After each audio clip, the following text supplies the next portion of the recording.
যুবকের সেজদা আল্লাহর আরশ কাইপা ওঠে।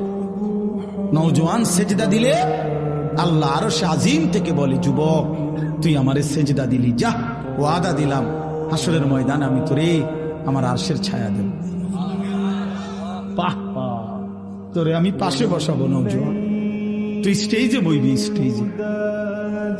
স্টেজে বসবি, বাকিরা তাকায় দেখবে বাপরে আমগো এলাকার হেতে দি বাদশাহ। আল্লাহ তৌফিক দান করুন। চলেন এই আয়াতগুলোর তর্জমা বলি, শুধু তর্জমা। আল্লাহ তাআলা বলেন, কাল্লা ইদা দুক্কাতিল আরদু দাক্কান দাক্কা। বান্দা শুনো, যত লাফালাফি ফালাফালি করো মনে রাখো তুমিও একদিন থাকবা না, পৃথিবীও একদিন থাকবে না। এই গোটা জমিন আমি আল্লাহ তাআলা চূর্ণ বিচূর্ণ করে ফেলব, সব শেষ করে ফেলব।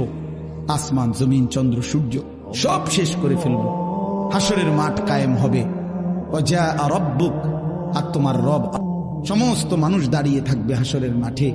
তোমার রব আল্লাহ হাসরের মাঠে আগমন করবেন। ওয়াল মালাকু সাফফান সাফফা, কোটি কোটি ফেরেশতা হাসরের ময়দানে সারিবদ্ধভাবে দাঁড়াবে।